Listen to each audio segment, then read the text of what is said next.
So hello students, कैसे हैं आप सभी लोग। तो पिछले लेक्चर में हमने एनडीए फिजिक्स के 500 क्वेश्चन की सीरीज स्टार्ट कर दी थी और आज हम इसका सेकंड पार्ट देखने वाले हैं। ठीक है, तो आई होप आपको क्वेश्चन समझ में आ रहे हैं। तो आज का पहला क्वेश्चन ये रहा, पॉज करके ट्राई कर लीजिए आप, उसके बाद करता हूं मैं। ठीक है, तो यहां पर क्वेश्चन है, a man waiting 70 kg is coming down in a lift. ठीक है, एक लिफ्ट है और इसमें 70 kg उसका वेट है एक इंसान का, और वो लिफ्ट में कहां आ रहा है, किस तरफ, डाउन, नीचे की तरफ आ रहा है। ठीक है, if the cable of the lift break suddenly the weight of the man would become. तो अगर इसकी जो वायर है वो हमने काट दी ऊपर से,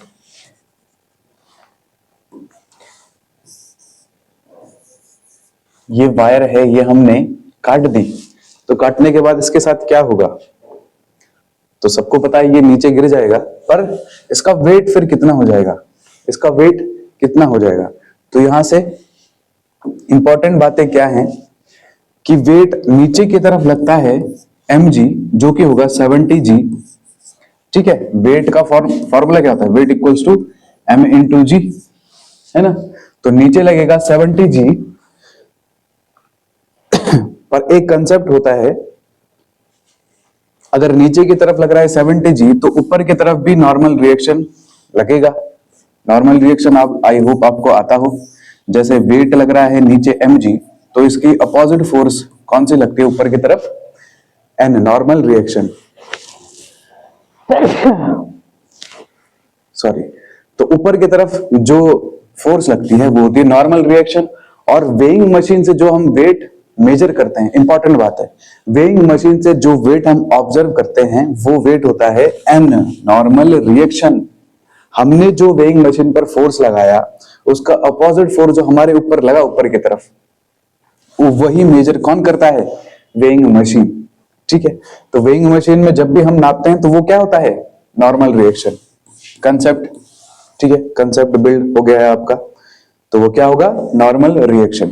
तो यहां पर भी हमको क्या नोटिस करना है, नॉर्मल रिएक्शन। तो नॉर्मल रिएक्शन क्या लग रहा है, अगर लिफ्ट का ये अभी ऊपर से टूटा नहीं है तो 70g, अभी नॉर्मल रिएक्शन ये है 70g। ठीक है, और ये जो नॉर्मल रिएक्शन होता है, यहां पर एक और चीज, यहां पर एक फोर्स और काम करती है, टेंशन फोर्स। कौन सी force, tension force. Tension force ऊपर की तरफ। तो ये जो टेंशन फोर्स है यही किसको बैलेंस करती है, टेंशन फोर्स ही किसको बैलेंस करती है, mg को। टेंशन फोर्स ही किसको बैलेंस कर रही है, mg को। अगर टेंशन, मतलब अगर हमने ये ब्रेक कर दिया तो टेंशन कितनी हो गई, 0। तो mg कितना हो गया भाई, वेट कितना हो गया, 0, खत्म।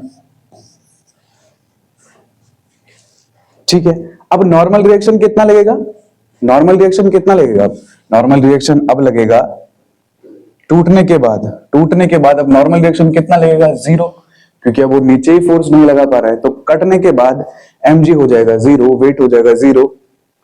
ठीक है, mg 0 तो नॉर्मल रिएक्शन 0, तो उसको अपना वेट कितना दिखाई देगा, 0।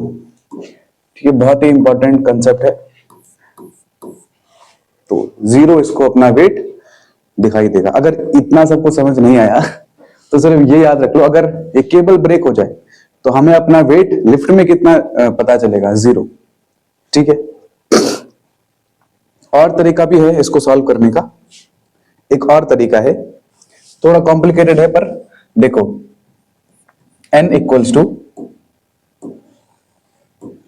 हम ऐसा लिख सकते हैं n plus T equals to mg, है ना, n plus T equals to mg। तो यहां से t कितना हो जाएगा, 0। अच्छा नहीं, एक मिनट, नहीं ठीक है, इसको सॉल्व करने का एक ही तरीका है। ठीक है, ठीक है, तो आई होप आपको ये समझ में आ गया होगा। नेक्स्ट क्वेश्चन की तरफ बढ़ते हैं, और नेक्स्ट क्वेश्चन ये रहा, In a vacuum, a 5 rupee coin, a feather of a sparrow bird, and a mango are dropped simultaneously from the same height. तो सेम हाइट से वैक्यूम में ये तीनों चीजें गिराई जाती हैं. The time taken by them to reach the bottom is T1, T2, and T3 respectively. In this situation, we will observe that T1 is greater than T2. तो इनमें से कौन सा होगा? बोला है वैक्यूम में गिरा है. यहाँ पर 5 रुपी का कॉइन है और एक स्पैरो बर्ड का पंख है और तीसरा हमारे पास है मैंगो.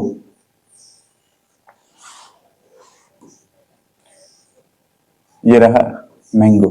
ठीक है, इनको गिराया जाता है और ये पूरा का पूरा किस में ऑब्जर्व कर रहे हैं हम? वैक्यूम में. तो ये नीचे गिरेगा, ये भी नीचे गिरेगा, ये भी नीचे गिरेगा. अब बात आती है कि टाइम क्या क्या होगा. तो ये वाला टाइम हम T1 मान लेते हैं, ये वाला T2 मान लेते हैं और ये वाला T3. और ये तीनों के तीनों क्या होंगे? सेम. ऐसा क्यों? ऐसा क्यों? क्योंकि अगर हम एयर में गिराते, ठीक है, वैक्यूम में कोई मीडियम है नहीं. अगर इसको हम नीचे गिराते, यहां पर ले लेते हैं ये 5 रुपये का कॉइन और ये हमारा है फेदर. सॉरी फेदर नहीं, क्या था? हाँ सॉरी फेदर था. और ये नीचे गिर रहे हैं, ये नीचे गिर रहे हैं. और अगर यहां पर होता एयर का मीडियम, क्या होता? यहां पर होता एयर का मीडियम, तो ऊपर की तरफ एक फोर्स लगती है, इसको क्या बोलते हैं? Buoyancy force. अगर आपने पढ़ा हो तो नीचे हवा की वजह से एक फोर्स लगेगी ऊपर की तरफ को. ठीक है, तो वो फोर्स सबसे ज्यादा मतलब सबसे ज्यादा इफेक्ट किसको करेगी? सबसे ज्यादा इफेक्ट करेगी फेदर को. तो फेदर का गिरने का टाइम सबसे ज्यादा होगा. सबसे कम किस पर लगेगी? सबसे कम किस पर इफेक्ट करेगी? मैंगो पर. अगर एयर में होता तो अगर एयर में होता तो आंसर थोड़ा अलग होता, पर बोल दिया वैक्यूम तो सारा का सारा टाइम सबके लिए सेम आ जाएगा. ठीक है, आई होप आपको समझ में आ गया होगा. आगे बढ़ते हैं.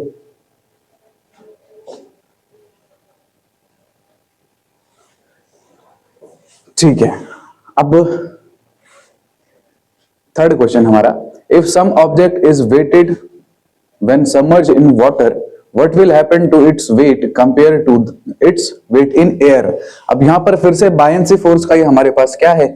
कंसेप्ट आ जाता है. तो एक हमारे पास वेट है, इसको मान लेते हैं 10 kg. 10 kg का हमारे पास पत्थर है, ये हमने एयर में रखा हुआ है, एयर में रखा है. नीचे की तरफ इस पर वेट क्या लगेगा? mg वेट लगता है, मतलब इसको 10 into g बोल सकते हैं. ठीक है, अब इसी पत्थर को हमको रखना है पानी के अंदर रखेंगे तो क्या हो जाएगा? तो ये 10 kg नीचे की तरफ इस पर लगेगा. अभी पानी है, ठीक है, ये है पानी. नीचे की तरफ लगा 10 into g. ऊपर की तरफ कुछ फोर्स लगता है क्या इसमें? हाँ, फोर्स लगता है. ऊपर की तरफ कौन सा फोर्स लगता है? अभी मैंने बोला बायंसी फोर्स. इसी बायंसी फोर्स की वजह से कोई भी चीज तैरती है पानी में, तो ये होता है buoyancy force.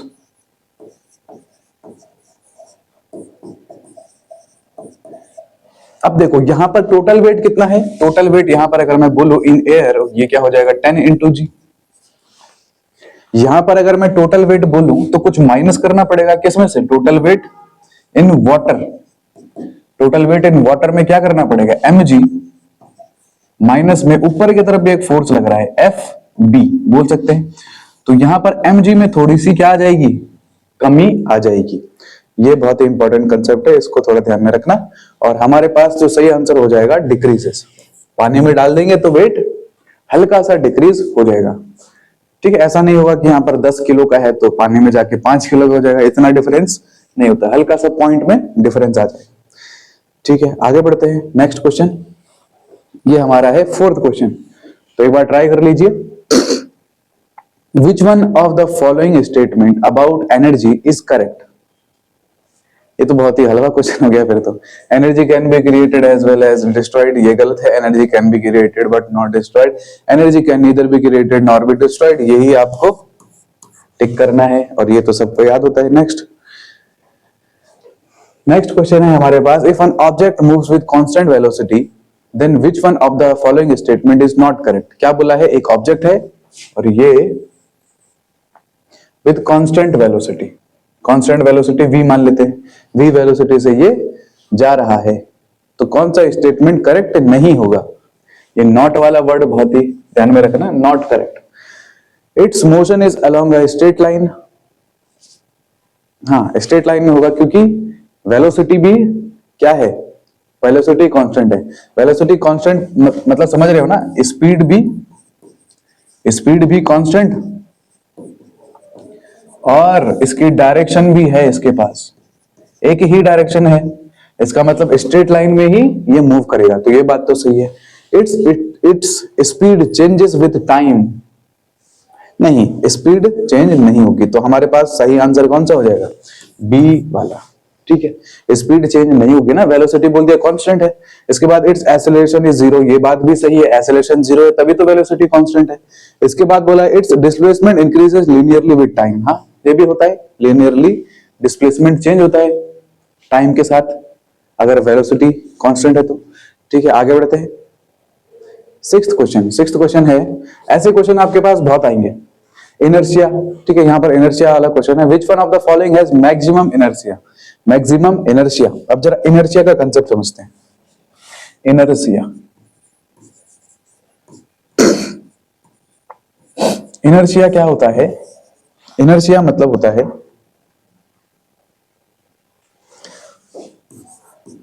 Oppose the change, oppose the change.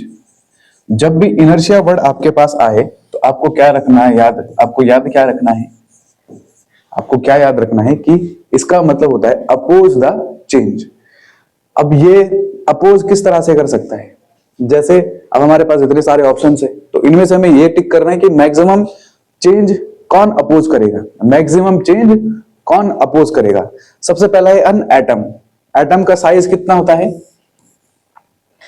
एक इंफॉर्मेशन दे देता हूं हल्की सी, इसका जो वेट होगा वो लगभग 10 टू द पावर कितना तक हो सकता है,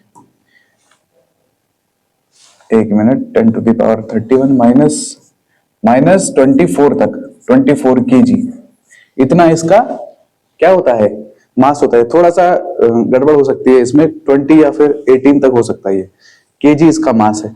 इसके बाद एक मॉलिक्यूल में, एक मॉलिक्यूल में कितने एटम्स होते हैं, तो आपने सुना होगा 0.06.02 इंटू 10 टू द पावर 24, इतने हमारे पास एटम्स होते हैं, है ना। तो अब इसी को इससे मल्टीप्लाई कर देंगे तो इसका वेट आ जाएगा, मतलब मॉलिक्यूल का वेट ज्यादा है। तो इसके बाद आता है अब 1 रुपी कॉइन, अब 1 रुपी कॉइन और ज्यादा है। ठीक है, इसको इससे कंफ्यूज नहीं करते हैं यहां पर, बस अब जरा ये समझ लो कि मास किसका ज्यादा होगा। मास सबसे ज्यादा किसका होगा इन सब में से, क्रिकेट बॉल का मास सबसे ज्यादा होगा। फिर उसके बाद कौन है, 1 रुपी कॉइन, उसके बाद 1 रुपी कॉइन आ जाएगा, रुपी कॉइन। ठीक है, उसके बाद आ जाएगा मॉलिक्यूल, तो मास ऑफ मॉलिक्यूल। उसके बाद आ गया एटम, तो मास ऑफ एटम। तो सबसे ज्यादा किसका होगा मास, इसका, फिर इसका, फिर इसका। तो अपोज ज्यादा कौन करेगा, अपोज ज्यादा कौन करेगा चेंज में। जैसे मैंने एक क्रिकेट बॉल पर फोर्स लगाया, ठीक है, और एक 1 रुपी कॉइन पर फोर्स लगाया, ज्यादा अपोज कौन कर पाएगा मुझे, अपने वेट की वजह से, है ना, अपने वेट की वजह से वो मुझे अपोज करेंगे, जो मैं उनमें चेंज ला रहा हूं, समझ आ रहा है। तो सबसे ज्यादा अपोज कौन करेगा, क्रिकेट बॉल। तो इनर्शिया भी किसका ज्यादा होगा, क्रिकेट बॉल का, इजी। ठीक है, आगे बढ़ते हैं। नेक्स्ट क्वेश्चन हमारे पास है, which one of the following statement about gravitational force is not correct. तो ग्रेविटेशनल फोर्स क्या होती है, दो मासेस के बीच लगने वाली फोर्स को क्या बोलते हैं, दो मासेस के बीच लगने वाली अट्रैक्टिव फोर्स को क्या बोलते हैं, ग्रेविटेशनल फोर्स। और इसके लिए आपने फॉर्मूला भी पढ़ा होगा, Fg gravitational force equals to capital G m1 m2 upon में r स्क्वायर। ठीक है, ये आपने पढ़ा होगा। अब इसमें से नॉट करेक्ट क्या है ये बताना। It is experienced bye all bodies in universe. ठीक है, सारी बॉडीज एक्सपीरियंस इसको करती हैं। It is a dominant force between celestial bodies.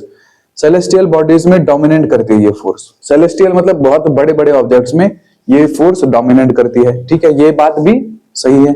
जितना ज्यादा मास होगा, जितना ज्यादा मासेस होंगे उतना बड़ा हमारे पास क्या हो जाएगा, ग्रेविटेशनल फोर्स हो जाएगी। इसके बाद है it is a negligible force for atoms. अब नेग्लिजिबल फोर्स होगी एटम्स के लिए, है ना, क्योंकि मास एटम्स का बहुत ही कम होता है, मास बहुत ही कम तो फोर्स भी बहुत कम।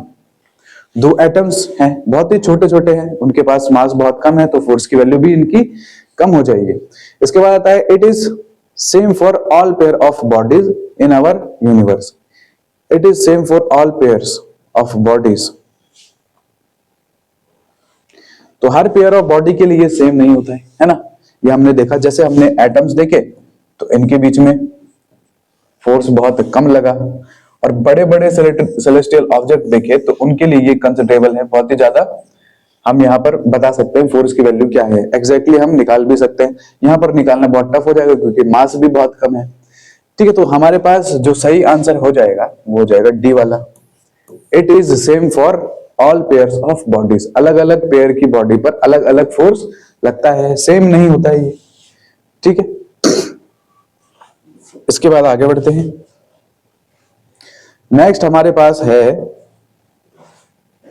विच one of the following statement is true for the relation F G F equals to G m1m2 upon में आर स्क्वायर। अच्छा ठीक है, यहां पर थोड़ा सा प्रिंटिंग में गड़बड़ हो गई। F equals to G m1m2 upon में आर स्क्वायर, ये फॉर्मूला है, ठीक है। Symbol have their usual meanings, ठीक है। सिंबल उनका यूजुअल मीनिंग है capital G universal gravitational constant है, m1m2 मासेस है। Which one of the following statement is true? ठीक है, ट्रू कौन सा है? The quantity g depends on the local value of g acceleration due to gravity। तो ये बिल्कुल ही गलत बात है। गलत बात है या सही बात है? The quantity g depends on the local value of g। तो एक बार स्मॉल g का फॉर्मूला देख लेते हैं। ये क्या होता है, G M upon R square, G M upon R square, ये आपने पढ़ा होगा। ये स्मॉल जी का फॉर्मूला होता है। तो जी इसके साथ डिपेंड करता है, यहाँ ठीक ठीक बात बोला, ओके। उसके बाद बी वाला है the quantity G is greatest at the surface of the earth. तो कैपिटल जी ग्रेटेस्ट होता है क्या? अच्छा, ट्रू कौन सा है इसमें से ये बताना है। तो कैपिटल जी ग्रेटेस्ट तो नहीं होता है, तो मतलब ये भी नहीं है। कैपिटल जी की वैल्यू हर जगह सेम होती है, अलग अलग नहीं होती, ये चेंज नहीं होता है। उसके बाद the quantity capital ji is used only when earth is one of the two masses. नहीं, ये हमेशा यूज होता है, ताकि जो भी अर्थ भी रहे या फिर कोई सा भी ऑब्जेक्ट रहे, हम जी यूज करेंगे ही, कैपिटल जी यूज करेंगे ही। The quantity G is a universal constant, तो ये बात भी सही है।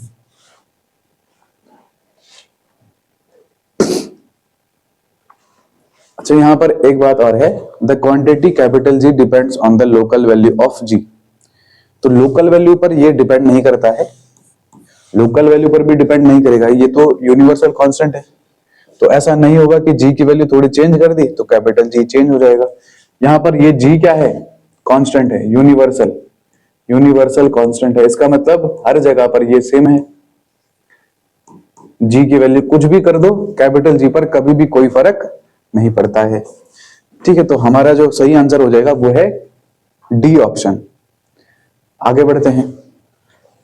आगे हमारे पास है which one of the following physical quantity has a same unit as that of pressure.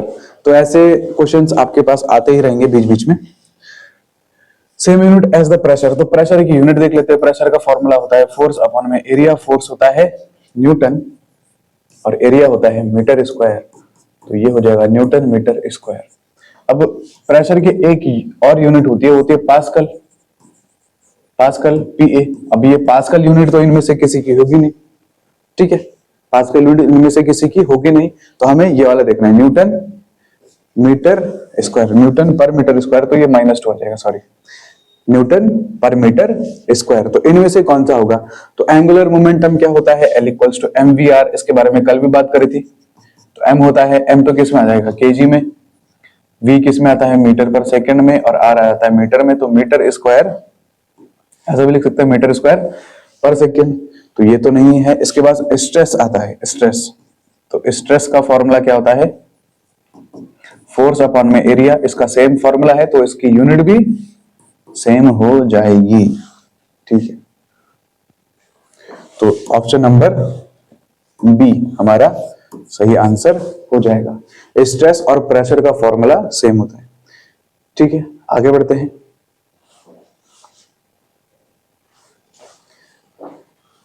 यह है हमारा 10th question. Which one of the following statement about the mass of a body is correct? तो mass of a body के लिए कौन सा statement correct है? काफी इजी है। It changes from one place to another. Mass कभी change नहीं होता है। एक कंसेप्ट मैं आपको बताना चाहूंगा। एक होता है मास, ठीक है, और एक होता है वेट। मास हमारा होता है small m, small m. Weight हमारा होता है m into g, m into g. तो मास हमेशा m ही रहेगा। और जैसा कि आपको दिख रहा है, वेट क्या होता है? स्मॉल जी से मल्टीप्लाई करना पड़ेगा। तो अगर हम दूसरे प्लेनेट में जाएंगे तो उसकी वैल्यू, सॉरी, जी की वैल्यू चेंज हो जाएगी। अलग अलग प्लेनेट में जी की वैल्यू अलग अलग होती है। तो यहां पर वेट होता है change, weight can be changed, पर मास कभी भी चेंज नेवर चेंज, ये कभी भी चेंज नहीं होता है। ठीक है, it changes from one place to another, तो ये तो गलत बात हो गई। इट इज सेम एवरीवेयर, हाँ, ये सेम होता है हर जगह।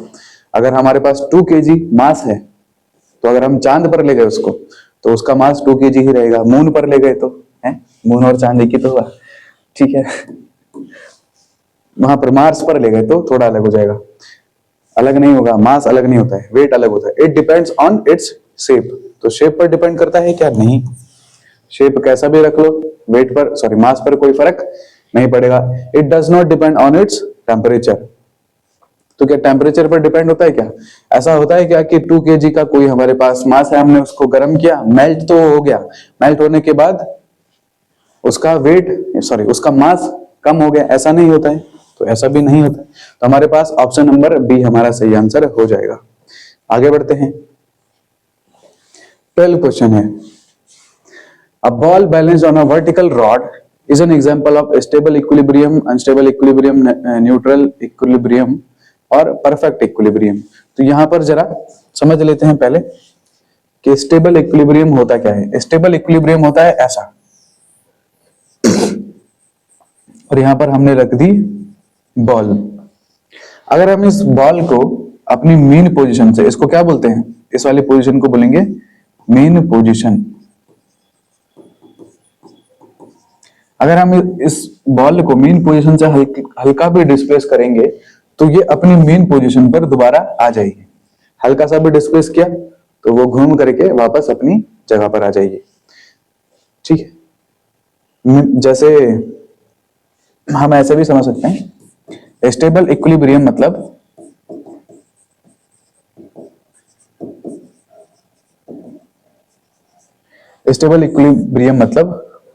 मेहनती बच्चे, मेहनती बच्चों को हम स्टेबल इक्विलिब्रियम में कंसीडर कर सकते हैं।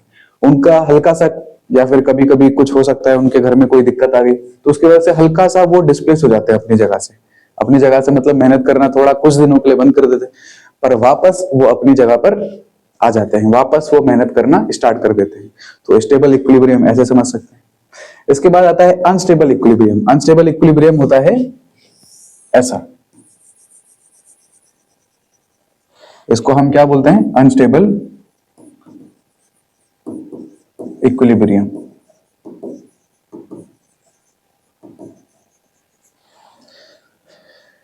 इसमें क्या होता है? ये इसकी मेन पोजीशन है,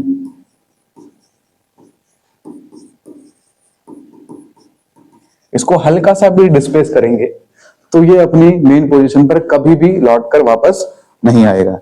तो इसमें वो वाले बच्चे आ जाएंगे जो मेहनती नहीं है, जो थोड़ा सा पढ़ना चाहते हैं, थोड़ी देर के लिए वो पढ़ते हैं, हल्का सा डिस्प्लेस हो गए तो दोबारा वापस आएंगे नहीं पढ़ने के लिए।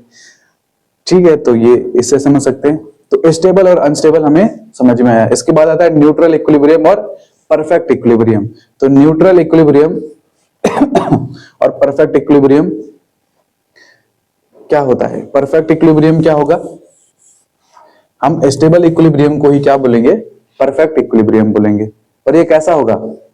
तो ये वाला एग्जांपल जो मैंने दिया ये परफेक्ट इक्विलिब्रियम का था।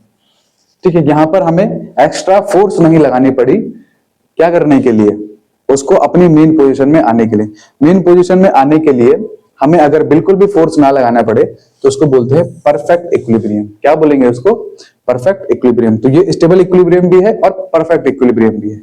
इसके बाद आता है न्यूट्रल इक्विलिब्रियम।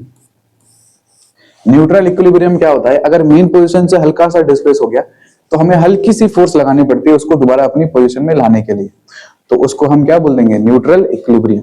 तो आई होप आपको चारों की चारों चीजें समझ में आ गई हैं। तो यहां से सही आंसर क्या हो जाएगा? A ball balanced on a vertical rod. तो अब इन्होंने बोला कि एक बॉल है वो वर्टिकल रॉड पर बैलेंस है। तो यहां पर आपको दिख ही रहा है कि अगर हमने हल्का सा इसको डिस्प्लेस कर दिया तो अपनी मेन पोजीशन पर बिल्कुल भी नहीं आएगा। तो ये हमारा हो जाएगा अनस्टेबल इक्विलिब्रियम। ठीक है, आगे बढ़ते हैं।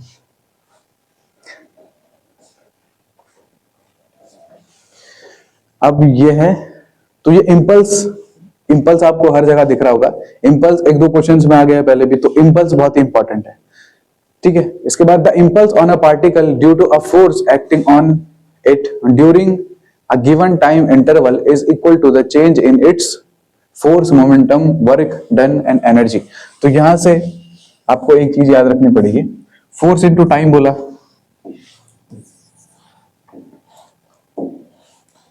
फोर्स इंटू टाइम क्या होता है? इंपल्स होता है। और बोला कि एक टाइम पीरियड में इसको, सॉरी, एक टाइम पीरियड में क्या करना है? एफ इंटू डी टी भी बोलते हैं। डी टी मतलब छोटा सा टाइम है ना, फोर्स। अगर कोई फोर्स छोटे से टाइम में किसी बॉडी पर एक्ट करे तो इसको हम क्या बोलते हैं? इंपल्स बोलते हैं। और बोला कि टाइम इंटरवल में अगर करे, तो टाइम इंटरवल हम कैसे बनाते हैं? हम बनाते हैं इंटीग्रेशन से। कैसे बनाते हैं? इंटीग्रेशन से।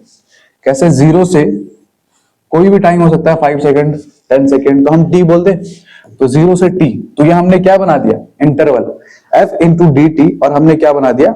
Time interval. अब इसको क्या बोलते हैं? इसको क्या बोलते हैं? चेंज इन मोमेंटम बोलते हैं या नहीं? ये फॉर्मूला कहां से आया? देखो, delta P the change in momentum, sorry, हमने कौन सा लॉ पढ़ा है? Second law, second law of Newton, Newton second law. Second लॉ क्या है? डेल्टा पी, अरे force, force is proportional to delta P upon में delta T. The force is directly proportional to the change in momentum. ठीक है, with respect to time, ये आपने पढ़ा होगा। The rate of change in momentum is proportional to force, ये पढ़ा होगा। तो F equals to delta P upon delta T. ठीक है, तो ये छोटे से मोमेंटम के लिए भी सेम रहेगा। dp अपॉन dt भी हम इसको लिख सकते हैं। इसके बाद अगर हमें dp चाहिए तो dp इक्वल्स टू क्या आ जाएगा? f into D T. और अब अगर हमें p चाहिए तो हमको इंटीग्रेशन करना पड़ेगा dp का, और इंटीग्रेशन से क्या आ जाएगा? f into D T. खत्म। तो ये पोटेंशियल, सॉरी पोटेंशियल नहीं, मोमेंटम, ये मोमेंटम का फॉर्मूला कहां से आता है? न्यूटन सेकंड लॉ से। तो यहीं से ये फॉर्मूला पूरा का पूरा आया। Impulse on a particle due to a force acting on its, sorry, during a time interval. तो टाइम इंटरवल हमने बनाया, फोर्स और इंपल्स, सॉरी इंपल्स हमने बनाया। इंपल्स को अगर टाइम इंटरवल में हम लगाते हैं किसी बॉडी पर तो वो किसके बराबर हो जाता है? चेंज इन मोमेंटम की। ठीक है, तो यहां पर सही आंसर क्या हो जाएगा? मोमेंटम। ठीक है, आगे बढ़ते हैं। 14 क्वेश्चन, 14 क्वेश्चन है, an object is moving with uniform acceleration a, its initial velocity is u and after time t its velocity is v. The equation of its motion is v equals to u plus at. The velocity along y axis and time along x axis graph shall be a straight line passing through origin with x intercept u, with y intercept u, with slope u. तो ये बहुत important graph होता है v equals to u plus AT का। ठीक है, अब ये जो ग्राफ होता है ये आपको याद होना चाहिए। ऐसा क्यों बोल रहा हूं याद होना चाहिए, क्योंकि ऐसा क्वेश्चन आता है इसलिए याद होना चाहिए। v इस तरफ होता है वेलोसिटी और इस तरफ है टाइम, इस तरफ वेलोसिटी इस तरफ है टाइम। तो इसके लिए हम ग्राफ कैसे बनाते हैं, यहां से हम u यहां से स्टार्ट करते हैं, u यहां से स्टार्ट करते हैं और फिर ऐसे ग्राफ स्टार्ट होता है। तो v प्लस ut का हमारे पास ऐसा ग्राफ बनता है, स्ट्रेट लाइन में जा रहा है क्योंकि एक्सेलरेशन कांस्टेंट होता है। तीनों इक्वेशन ऑफ मोशन में एक्सेलरेशन क्या होता है, कांस्टेंट होता है। तो ये ऐसा ग्राफ बनता है, vt ग्राफ कांस्टेंट ऐसे बना, स्ट्रेट लाइन बना। और u है हमारा इंटरसेप्ट। बस यहां पर आपको एक बात याद रखनी थी कि u को क्या बोल देते हैं, इंटरसेप्ट। और इंटरसेप्ट कहां पर होता है, y एक्सिस पे है ना। ये हमारी कौन सी एक्सिस थी, y एक्सिस, और ये हमारी कौन सी एक्सिस थी, x एक्सिस। तो ऐसा हमारा ग्राफ होता है, y एक्सिस पे क्या होता है, इंटरसेप्ट करता है u। तो u हमारा कहां इंटरसेप्ट करेगा, y एक्सिस पे, with y intercept u, with y intercept u। तो हमारा सही आंसर क्या हो जाएगा, C। ये ग्राफ आपको याद होना चाहिए, इंटरसेप्ट मतलब जहां पर कट करता है, तो ये y एक्सिस पे कट कर रहा है u। ठीक है, तो आई होप ये आपको समझ में आ गया होगा। आगे बढ़ते 14th question, which one of the following is the current relation between angstrom and nanometer। तो एंगस्ट्रॉम और नैनोमीटर में क्या रिलेशन है ये हमें पता लगाना है। तो सबसे पहले आपको याद होना चाहिए 1 एंगस्ट्रॉम इक्वल्स टू कितना होता है, 10 to the power -10 angstrom, sorry metre.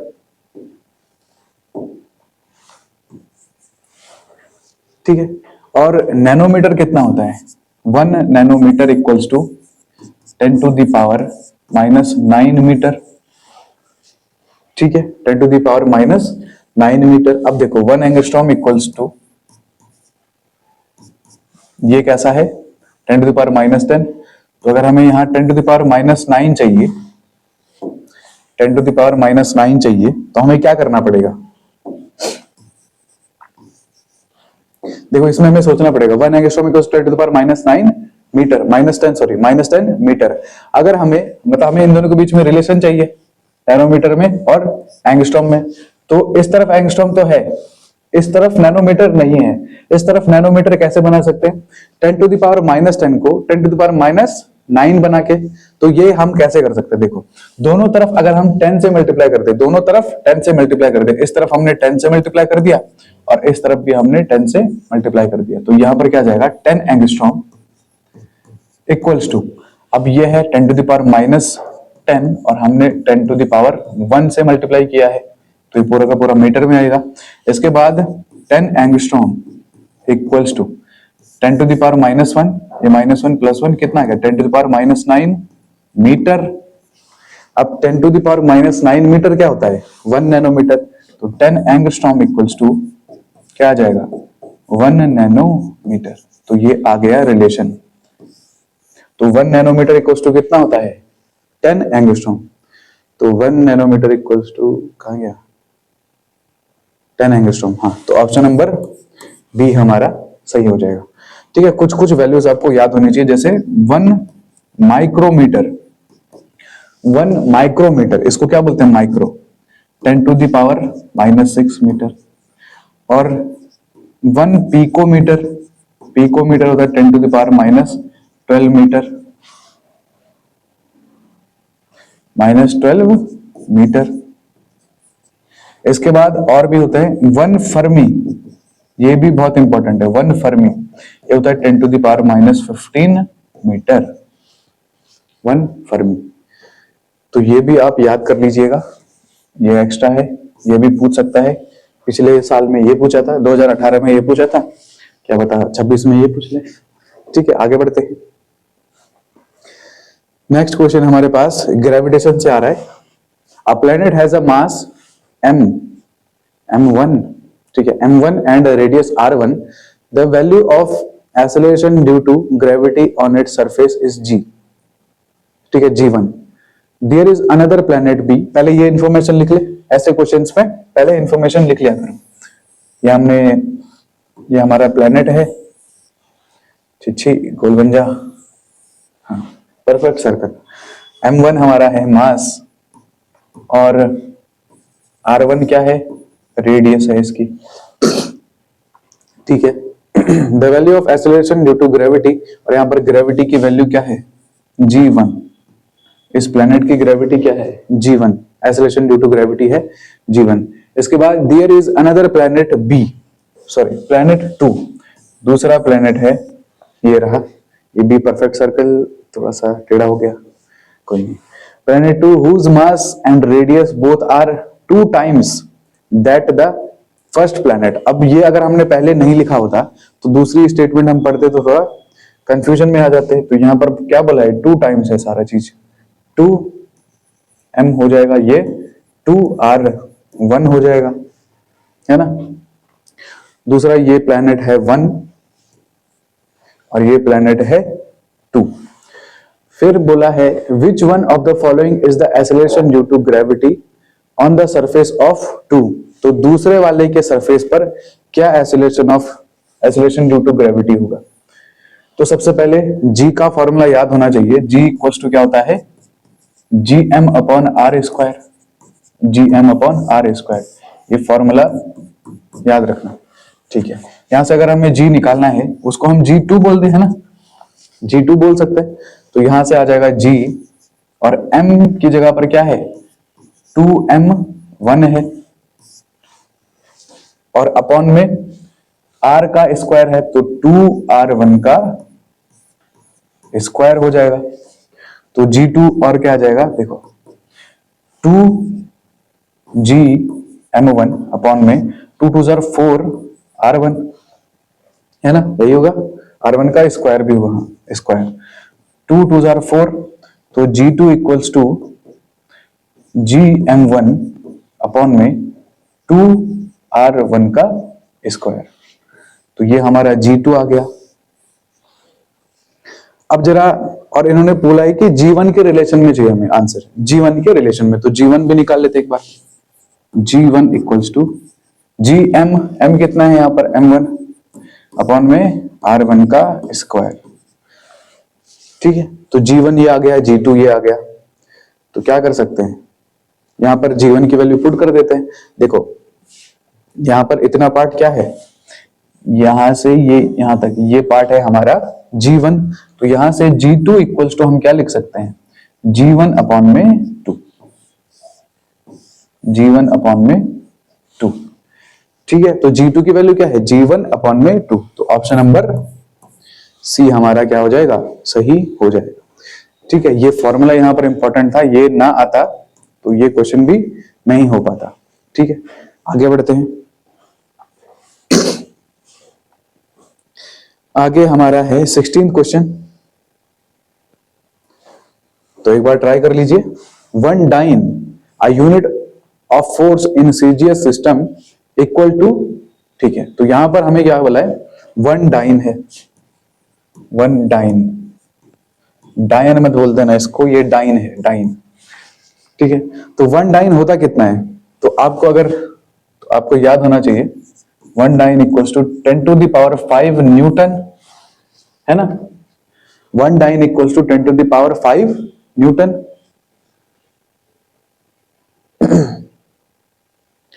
उल्टा कर दिया शायद हमने, 1 न्यूटन इक्वल्स टू, हाँ 1 न्यूटन कितना होता है, 10 टू द पावर 5 डाइन, हाँ ऐसा है, 1 newton equal to 10 to the power 5 dyne. तो अगर हमने 1 डाइन निकाला, तो कितना आ जाएगा, 10 टू द पावर -5 न्यूटन बोल सकते हैं ना इसको। ये तो समझ में आया, 1 डाइन इक्वल्स टू, ये नीचे चला गया फिर ऊपर आ गया, तो 10 टू द पावर -5 न्यूटन आ गया। अब इन्होंने ये बोला है कि ये किस में आ रहा है, आंसर किस में चाहिए हमें, केजी सेंटीमीटर ऐसा कुछ आ रहा है, केजी सेंटीमीटर में, है ना, केजी सेंटीमीटर या ग्राम सेंटीमीटर में। तो यहां से हम न्यूटन को क्या लिख सकते हैं, न्यूटन क्या होता है, force equal to mass into acceleration, तभी तो न्यूटन आता है ना। तो मास क्या है, केजी, और ये मीटर पर सेकंड स्क्वायर, तो kg metre per second square, newton को ये भी लिख सकते हैं। तो 1 dyne equals to 10 to the power -5 kg metre per second square, ऐसा भी लिख सकते हैं, है ना, ठीक है। तो यहां से कोई ऑप्शन मैच हो रहा है क्या? अच्छा, यहाँ पर सारे सेंटीमीटर में है, यहाँ पर सारे क्या है, सेंटीमीटर में। तो अगर हमें इस मीटर को सेंटीमीटर में चेंज करना है तो कितने से मल्टीप्लाई करना पड़ेगा?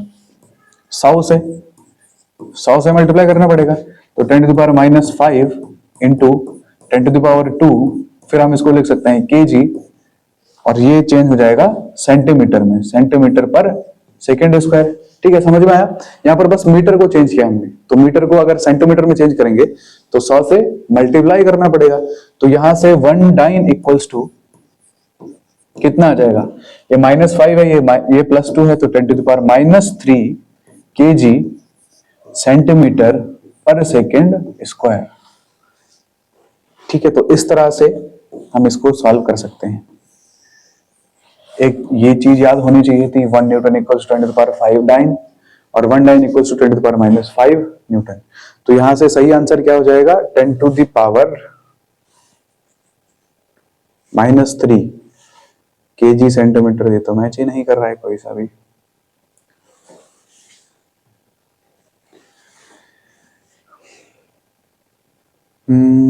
(10⁻³ होना चाहिए और kg सेंटीमीटर ये होना चाहिए।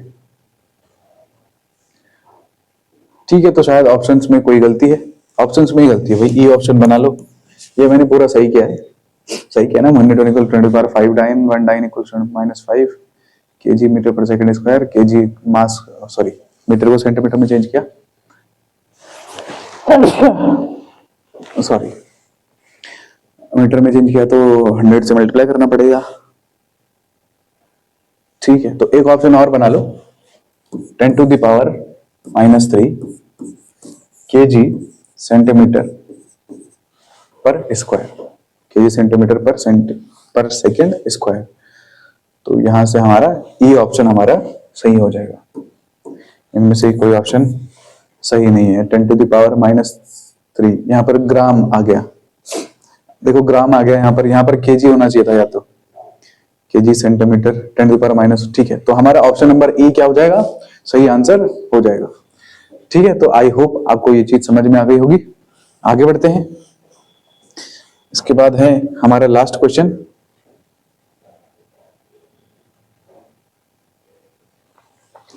ये है हमारा आज का लास्ट क्वेश्चन, ये लास्ट है ना? ठीक है, ये हमारा लास्ट क्वेश्चन है। Which one of the following energy is stored in the links between atoms? तो यहाँ पर एटम्स के बीच जो एनर्जी होती है उसको कौन सी एनर्जी बोलते हैं? ठीक है, तो एटम्स के बीच जरा समझ लेते हैं। एटम्स के बीच क्या बनता है? बॉन्ड बनता है, और एक बॉन्ड हम कहां पर पढ़ते हैं? बॉन्ड्स हम पढ़ते हैं केमिस्ट्री में, तो कौन सी एनर्जी होगी? Chemical energy.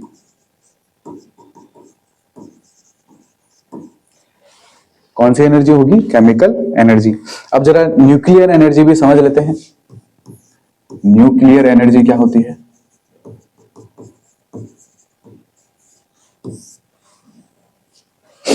न्यूक्लियर एनर्जी तब हम बोलेंगे जब वहां पर कहीं पर न्यूक्लियस के बारे में चर्चा हो रही हो, न्यूक्लियस के बारे में कुछ बात हो रही हो तो उसको बोलेंगे nuclear energy.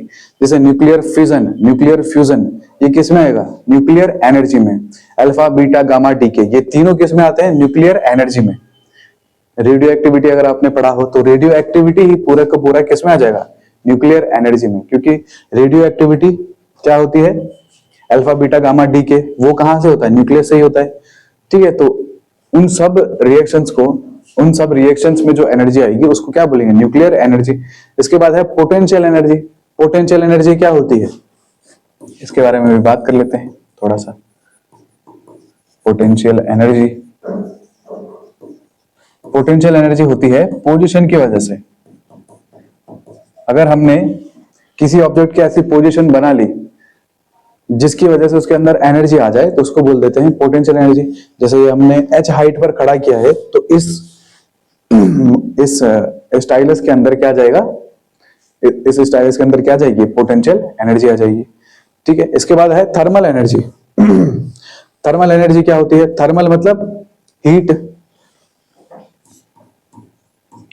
Thermal energy. Thermal energy आती है हीट की वजह से। हीट की वजह से जो भी एनर्जी आएगी उसको बोलेंगे थर्मल एनर्जी। जैसे हमने किसी बॉडी का टेम्परेचर बहुत इंक्रीज कर दिया, इंक्रीज करने के बाद उसके अंदर क्या गई, हीट एनर्जी आ गई। ठीक है, तो आई होप आपको ये सारे क्वेश्चंस समझ में आ गए होंगे। तो ये थी आज की क्लास जिसमें हमने 500 क्वेश्चन की सीरीज को कंटिन्यू किया। तो ठीक है स्टूडेंट्स, अगली क्लास में मिलते हैं जिसमें हम और ढेर सारे क्वेश्चन लेके आएंगे। तो ये अभी तक ये मैकेनिक्स का पोर्शन चल रहा था और कल भी हल्के से क्वेश्चन मैकेनिक्स के रहेंगे और बाकी फिर हम नेक्स्ट चैप्टर पर स्विच कर जाएंगे जिसमें हम नेक्स्ट चैप्टर के क्वेश्चन करेंगे। ठीक है स्टूडेंट, तब तक के लिए थैंक यू सो मच, पढ़ते रहें।